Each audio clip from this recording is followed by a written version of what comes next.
Otrā pasaules kara laikā aptuveni 170 000 latviešu bija spiesti doties trimdā, baidoties no atkārtotas Padomju Savienības okupācijas, represijām un deportācijām. Tūkstošiem cilvēku nonāca bēgļu jeb dīpīšu vai displaced persons nometnēs Vācijā un citviet Eiropā, kur sabiedrotie organizēja pagaidu dzīves apstākļus, skolas, kultūras dzīvi un sniedza palīdzību emigrācijai. No dīpīšu nometnēm latvieši vēlāk izceļoja uz tādām valstīm kā Ameriku, Kanādu, Austrāliju un Lielbritāniju, kur izveidojās aktīvas trimdas kopienas. Nākamajās 10 gadēs trimdā tika saglabāta latviešu valoda, kultūra un neatkarīgas Latvijas ideja, kas kļuva nozīmīga arī Latvijas neatkarības atjaunošanas laikā. Trimdā dzimusi un augusi otrā paudze dzīvoja starp divām pasaulēm. Ģimenē tika uzturēta latviešu valoda, tradīcijas un stāsti par zaudēto dzimteni, bet ikdiena noritēja jaunajā mītnes zemē. Latviešu kopienas veidoja sestdienas skolas, korus, tautasdeju kopas un vasaras nometnes, lai bērni nezaudētu savu nacionālo identitāti un saikni ar Latviju. Daudzi otrās paaudzes trimdas latvieši vēlāk kļuva par aktīviem kultūras un sabiedriskās dzīves uzturētājiem, kā arī atbalstīja Latvijas neatkarības atjaunošanas centienus.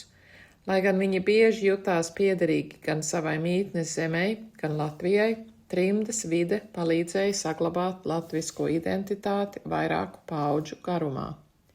Lai gan trimdas laikā daudz tika runāts par atgriešanos dzimtenē, ja Latvijas neatkarība tiktu atjaunota, kad tas patiešām notika, lielākā daļa trimdinieku tomēr palika savās mītnes zemēs. Bija pagājis pārāk ilgs laiks, un daudzas ģimenes jau bija iesakņojušās, izaugot 3. un 4. paaudzei. Prezentācijā meklēsim atbildes uz šādiem jautājumiem. Kādi faktori ietekmēja trimdas otrās paaudzes iedzīvošanos Latvijā pēc neatkarības atgūšanas? Kuras otrās trimdas paaudzes grupas atgriezās Latvijā? Kāpēc viņi pārcēlās? Kā viņiem veicās ar iedzīvošanos Latvijā? Kā viņi jūtas šodien? Pētījuma dati iegūti no mutvārdu vēstures intervijām ar 17 otrās paaudzes trimdiniekiem, kuri dzimuši ārpus Latvijas un pēdējo 35 gadu laikā kopš neatkarības atjaunošanas pārcēlušies uz pastāvīgu dzīvi Latvijā. Viņi pārcēlušies no savas mītnes valsts dažādos dzīves posmos, daži kopā ar bērniem, citi vēl pirms savas ģimenes dibināšanas. Otrās paaudzes remigranti nepiedzīvo atgriešanos klasiskajā nozīmē. Viņi ir drīzāk repatrianti, kas bieži dodas pretī iztēlotai dzimtenei, kas konstruēta no ģimenes atmiņām, diasporas pieredzes un mantotās identitātes. Viņi ir etniski saistīti ar dzimteni un emocionāli tai piesaistīti, taču sociāli sākotnēji bieži jūtas kā svešinieki. Kad notiek pārcelšanās, priekšstati un cerības bieži saduras ar realitāti. Sandra, dzimusi Amerikā 60. gados, to formulē šādi. Es esmu repatriants, vārda tādā oriģināla nozīmē, jā? Bet jocīgi, ka es repatriējos uz vietu, kur es neesmu dzimusi. Tas arī ir mazliet dīvaini, jā? Mēs paši sakām, when we go back. Jā, mēs 2007. gadā, kad mēs stāstījām mūsu amerikāņu draugiem, we're moving back to Latvia, un mēs nekad nebijām šeit dzīvojuši, kā tu vari vākties atpakaļ uz vietu, kur tu nekad neesi dzīvojis. Protams, tā ir mūsu etniskā dzimtene, mūsu saknes un tā. Bet mēs lietojam šādus vārdus.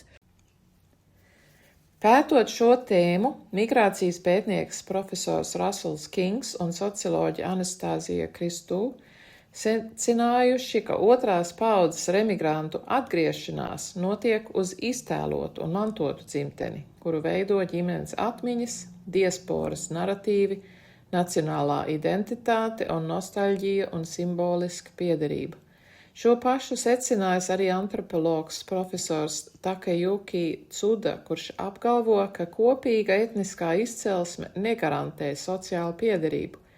Etniskie remigranti bieži piedzīvo izslēgšanu, atsvešinātību, marginalizāciju darba tirgū un kultūras distanci, lai gan formāli viņi pieder tai pašai etniskajai kopienai.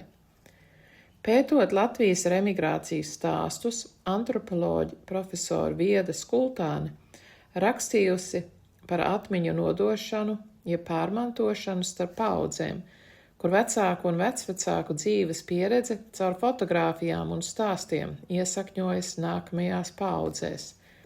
Latviešu trimdnieku gadījumā emocionālā piederība Latvijai un piesaiste dzimtenei, jeb precīzāk, Tēvzemei ir radusies tieši caur šo atmiņu pārmantošanas procesu.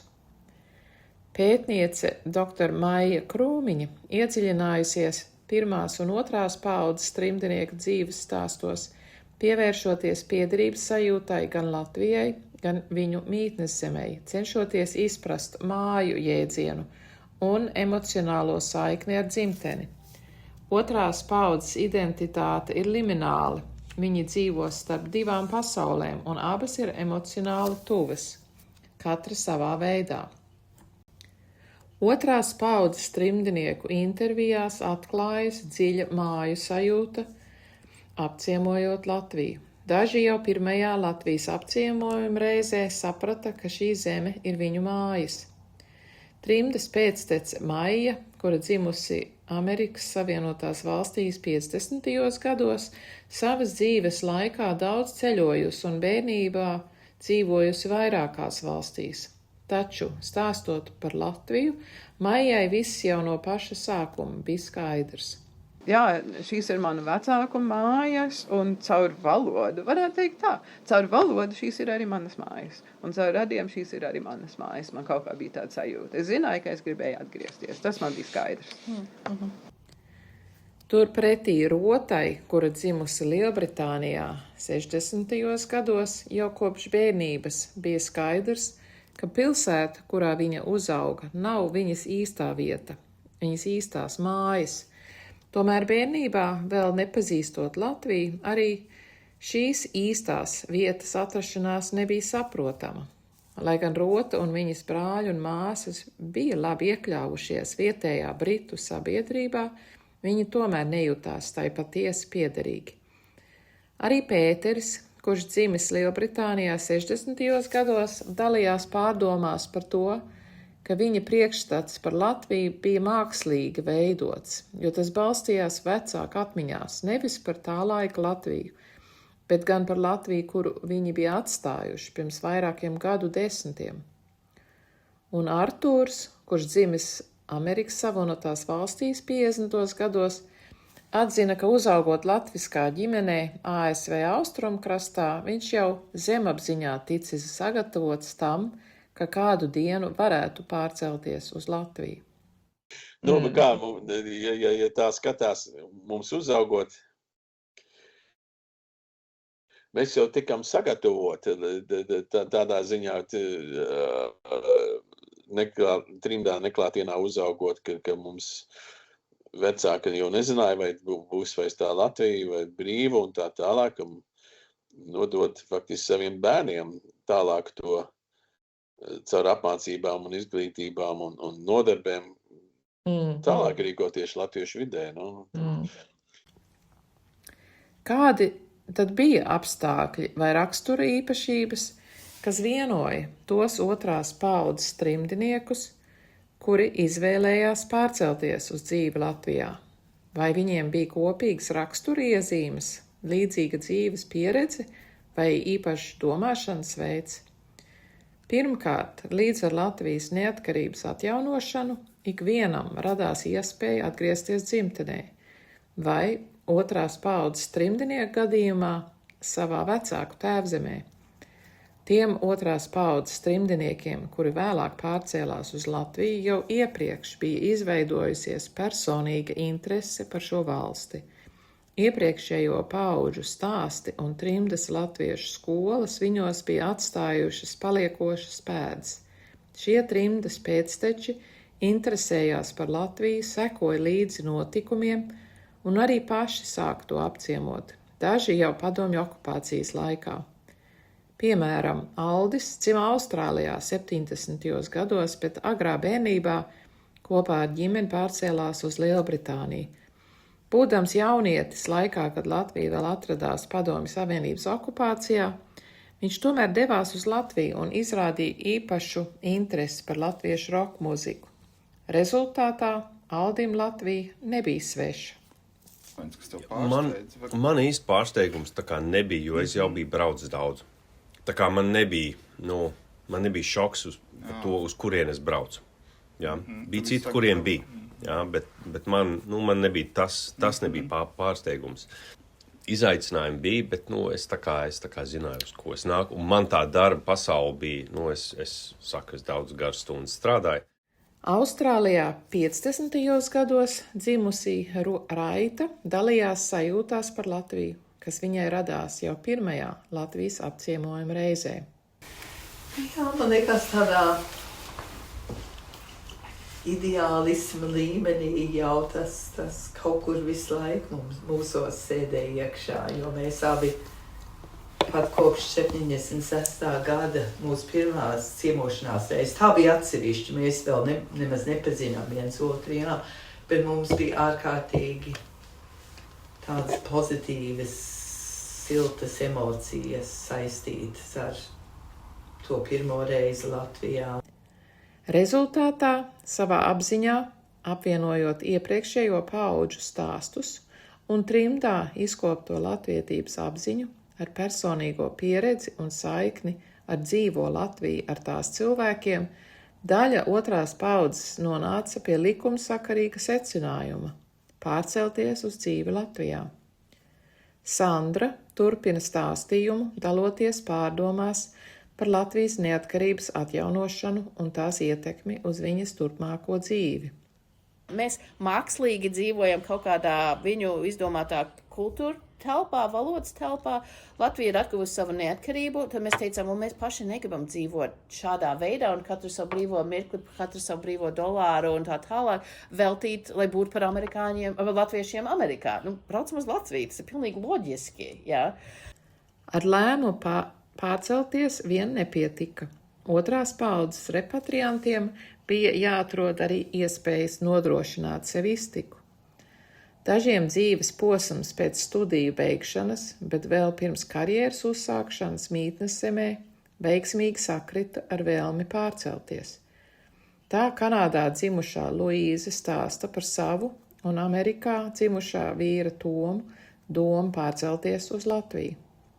Mēs sapratām, ka pārtika atrast, nopirkt un dzīves nepieciešamās lietas tik daudz jau mēs spējam, gan jau mēs tiksim ar lietām galā, un kāpēc ne, un darīsim to. Bet tā, kad mēs braucām, un arī tas, ka mums tiešām nekas mūs nekur nesaistīja, un mēs sapratām, ka tur Madisonā, kur mēs gājām universitātē, tur mēs nepaliksim, un mums nav tāda skaidra vīzija, mēs gribam šeit vai to. Tagad ir labs brīdis taisīt šitādus eksperimentus dzīvēm. Bet daļai tas nebija tā doma, ka pēc 2 gadiem mēs brauksim atpakaļ. Tas bija tā, ka ja neiet labi, ja viss ir slikti, ja mums nepatīk, tad pēc 2 gadiem mēs varam braukt prom. Bet doma bija īstenībā, mums gribētu dzīvot Latvijā un Eiropā. Lielbritānijā dzīvojošā Jāņa gadījumā darba piedāvājums Latvijā mudināja apsvērt iespēju pārcelties uz Latviju ar savu Latvijā dzimušo sievu, kuru viņš bija iepazinis trimdas un Latvijas latviešu kopīgā pasākumā. Es praktiski regulāri braucu vismaz vienreiz gadā uz Latviju, kamēr es dzīvoju un strādāju Lielbritānijā. Tad 96. gadā mēs nolēmām pārcelties, jo man bija darba piedāvājums šeit no Latvijas bankas un gribēju, lai es daru to, ko es biju darījis Lielbritānijā, manā darba vietā, pa to līniju. Vācijā 70. gados dzimušajam Kalvim kopā ar vācu kolēģi bija idejas par kopīgi īstenotiem projektiem, kas 90. gados tika realizēti Latvijā. Tīrais vācietis, bet absolūts ideālists, sapņotājs, entuziasts, un viņš kaut kā aizrāvās ar Baltijas valstīm, un tad kopā pēc tam mēs daudz ko kopā arī veidojām projektus Latvijā. Savukārt Maijai 90. gados radās iespēja Latvijā strādāt savā profesijā par mācītāju un kalpot 2 lauku draudzēs. Būtu ļoti, ļoti labi, ja es esmu ar mieru uzņemties 2 lauku draudzes, Pilteni un Užāvu. Un tad tā es tad arī nonācu. Tad vai ne viņš droši vien runāja arhibīskapu Gailīti, un kad es rakstīju arhibīskapam Gailītim, ka man ir interesi, tad arhibīskaps atbildēja, ka jā, labprāt mani uzņemšot un dezignēšot, nosūtīšot uz tām draudzēm. Intervēti tika arī 2. paudzes trimdinieki, kuri uz Latviju pārcēlās kopā ar ģimeni, tostarp bērniem skolas vecumā. Šādos gadījumos bija jāpieņem lēmums par to, vai bērniem piemērotāk būtu privāta skola vai valsts skola. Vēl sarežģītāk bija gadījumi, kad pārcelšanās notika kopā ar vecvecākiem. Tad pārcelšanās procesā bija iesaistīts 3 paudzes, katra ar savām vajadzībām un izaicinājumiem. 2. paudzes trimdiniekus, kuri pārcēlās uz Latviju, raksturoja iekšējā drosme, apņēmība un pozitīvā attieksme pret dzīvi. Viņi apzinājās, ka izmanto iespējas, kas pavērās laikā, kad Latvija atjaunoja savu neatkarību un atgriezās neatkarīgo valstu saimē. Ārzemēs dzimušie latvieši varēja izmantot savās mītnes zemēs iegūtās zināšanas un pieredzi, lai palīdzētu Latvijai. Ieva ir dzimusi Amerikā 60. gados un atceras savu pieredzi 90. gadu sākumā strādājot Latvijas valsts pārvaldē. Viņas sākotnējie plāni mainījās Latvijas vēsturisko notikumu dēļ. Bet tad, kad Latvija 90. gada 4. maijā bija skaidrs, ja man līdz tam būtu bijusi doma vai nu vākties uz Vašingtonu, man bija doma studēt jurisprudenci un varbūt kļūt par juristu, lai aizstāvētu Latvijas tiesības un tā tālāk, kļūt par lobētāju. Tad es sapratu, ka 90. gada pagriezienam ir jābūt, ka jāredz vai jābrauc uz Latviju un jāredz vai tas, par ko es esmu uzaugusi un mācījusies, vai tam ir kāda reāla sasaiste ar mani.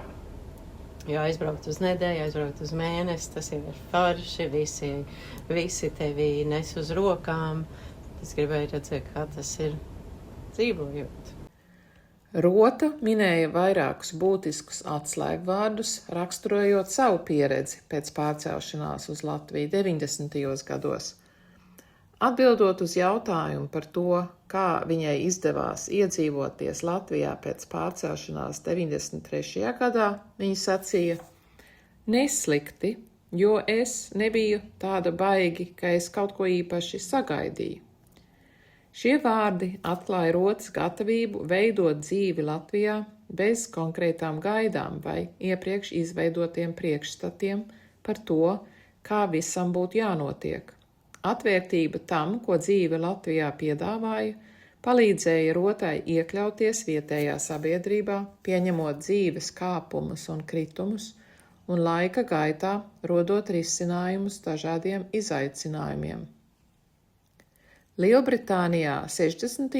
gados dzimušais Pauls pievērsās kādai dzīves realitātei, ar kuru ārvalstīs dzimušie latvieši bieži sastopas, pārceļoties uz Latviju. Pauls to raksturoja šādi. Piemēram, atkal citi prasa, bet tu būtu Londonā palicis, tu būtu pelnījis daudz vairāk, kas ir taisnība, bet es neesmu tajā ziņā tur. Es domāju, ka tas, ko es esmu piedzīvojis te, ir daudz vērtīgāks. nevis aiz tā, ka es uzskatu, ka tā ir mana sūtība te būt, bet vienkārši bija interesanti laiki. Paula teiktais par interesantiem laikiem raksturo vairāku tā laika trimdas jauniešu domāšanas veidu. Latvijā gūtā pieredze tika uztverta kā vērtība, kas nav izmērama naudā. Iedzīvošanās vietējā vidē Latvijā nozīmēja arī jaunu draudzību veidošanos ar vietējiem latviešiem. Darbā, studijās, iesaistoties dažādos vaļaspriekos vai caur bērnu skolu. Turpinot stāstījumu par savu iekļaušanos vietējā sabiedrībā, Rota dalās pieredzē. Man ir arī Anglijas latvieši kā draugi, kas ir dzimuši arī Anglijā kā es un atbraukuši šeit dzīvot. Mums ir kontakts, bet nav tā, ka mēs būtu īpaši viens otru meklējuši Latvijā, lai būtu kopā. Es esmu pilnībā iekļāvusies Latvijas sabiedrībā, un tie man ir kā citi, paziņas no bērnības. Luīza Latvijā dzīvo jau vairākus gadu desmitus, un laika gaitā ir mainījies arī tas, kā viņu uztver vietējie. Mums bija tāda draugu grupa vai savi draugi, kas mūs pazina jau daudzus gadus tanī brīdī. Un, kas, labi, mēs jau tur arī smējāmies, kas tur kaut ko viens otru pārprot vai kaut ko tādu. Bet, mūsu attiecības jau bija tādā līmenī, ka par to, mēs vienkārši esam draugi un tā tas ir. Bet tā kaut kur citur, kad iepazīstās ar jauniem cilvēkiem, un tā noteikti bija tāda sajūta.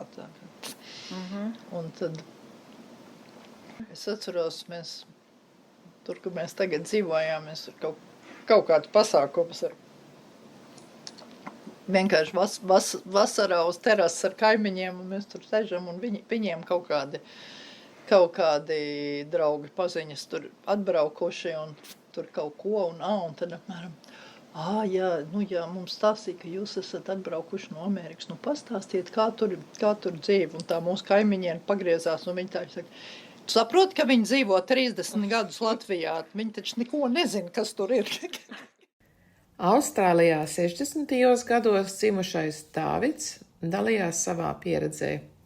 Kopā ar sievu un sākumskolas vecuma meitām viņš pārcēlās uz Latviju 2000. gados. Ģimenes dzīve samērā ātri nostabilizējās, abi vecāki strādāja un meitas apmeklēja skolu. Man vienmēr bija, mums nekad nav bijis problēmas kad mums ir pietrūkst draugus šeit Latvijā. Vienmēr ir bijuši cilvēki, kas mūs ir aicinājuši ciemos, tāpēc, ka viņiem interesē mūsu ieskats un mūsu domāšana, mūsu pieredzes no Austrālijas, no rietumu pasaules. Bet viņi vienkārši bija tādi forši cilvēki. Nobeigumā īpaši zīmīga ir Sandras atziņa par dzīvi Latvijā. Viņas teiktais labi raksturo to, kā daļa otrās paaudzes trimdnieku uztver savu dzīvi Latvijā, kā turpinājumu latviskajai dzīvei, kas aizsākās ārvalstīs, vecāku un vietējās latviešu kopienas ietekmē, bet Latvijā turpinājās jau pēc pašu izvēles un ieskatiem. Latvijā tev nav jābūt latvietim brīvajā laikā. Tu vienkārši esi latvietis, tu te de facto dzīvo, strādā, eksistē. Un tev nav jābūt latvietim. Tu brīvajā laikā vari iet uz kaut kādu folkloras pulciņu, dziedāt kaut kādā korī, dejot tautas dejas. Tu arī vari vīnu degustēt, vai mācīties gleznot, vai burāt, vai braukt ar sacīkšu automašīnām. Vienkārši jebkas, kas tev reāli interesē kā hobijs. Tev nav jābūt latvietim. Otrās paaudzes trimdnieki, kuri savu turpmāko dzīvi izvēlējušies veidot Latvijā, katrs ir atraduši savu vietu vietējā sabiedrībā. Darbs, brīvā laika nodarbes, ikdienas dzīve rit savu gaitu. Draudzības ar vietējiem ir nostiprinājušās, un sākotnējais kultūršoks par to, kā dzīve Latvijā norit patiesībā, jau sen ir pagaisis. Bērnībā un jaunībā ieaudzinātais latviskums un emocionālā saikne ar Latviju šajos cilvēkos ir veidojusi vēlmi turpināt savu dzīvi Latvijā. Viņi apzinās, ka dzīve šeit atšķiras no dzīves viņu agrākajās mītnes zemēs, kurās viņi ir dzimuši un auguši. Tomēr Latvija, viņu senču tēvzeme, viņu prātos un sirdīs iesakņojusies dziļāk. Tādēļ arī viņu apņemšanās šeit palikt ir nelokāma.